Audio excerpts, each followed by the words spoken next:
তো আসসালামু আলাইকুম দোস্ত। এই ভাইজানের বাড়ি হচ্ছে বেলডাঙ্গা বেনাদা। ভাইজান সে বেলডাঙ্গা বেনাদা থেকে এসেছেন আমাদের ভাবদা কেএস ইন্ডাস্ট্রিতে আমাদেরকে মিষ্টিমুখ করানোর জন্য। ভাইজান মিষ্টিমুখ করানোর কারণ আমার 2 মাসকার ফেসবুকে পেমেন্ট আটকে ছিল, এই জন্যে সেটা খালেদ সাইফুল্লাহ ভাই সম্পূর্ণভাবে ঠিকঠাক করে দিয়েছে। আচ্ছা, কত হাজার টাকা পেমেন্ট আটকে ছিল? 82,303 টাকা মতন। আচ্ছা, কখন পেমেন্ট হয়েছে? আজকে দুপুর 1টা দিকে।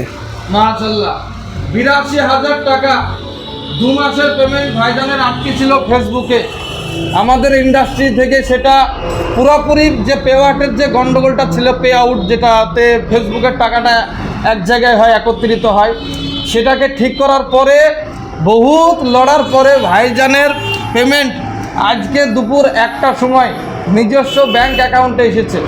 তো ভাইজানের জন্য সকলে দোয়া করবেন, আমাদের ইন্ডাস্ট্রির জন্য দোয়া করবেন, আরও যেন মানুষকে হেল্প করতে পারি, আরও যেন সহযোগিতা করতে পারি। ভালো থাকবেন, সুস্থ থাকবেন, খুদা হাফেজ।